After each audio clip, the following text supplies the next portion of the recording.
I'm here with Dr. Noura Mansouri, T20 Saudi Arabia. Nouri, thank you ever so much for joining us today on this final day.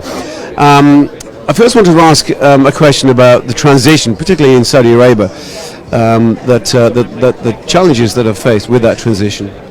Well, Saudi Arabia has already started the transition from energy efficiency, from energy price reform that has already happened, and the plans to include renewable energy and nuclear energy in the energy mix.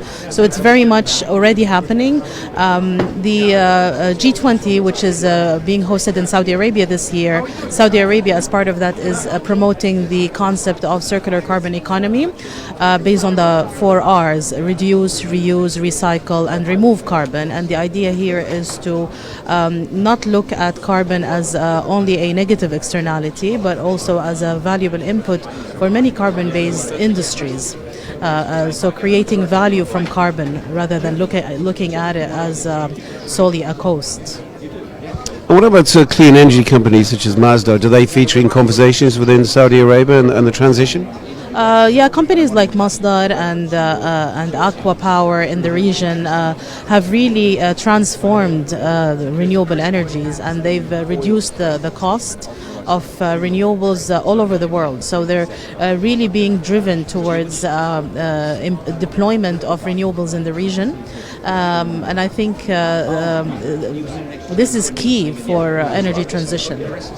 And are there any targets that have been set from the Saudi Arabia region for the coming years and what they want to achieve? So the energy mix has been changed into more ambitious plans. The kingdom currently is working on a new energy mix that should be announced in the next 3 months or so.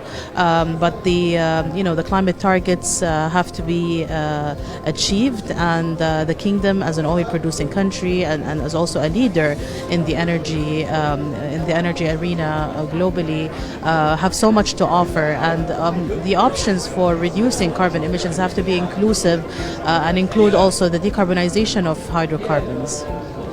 Dr. Mansouri, thank you ever so much for joining us and taking your time to speak to us this afternoon.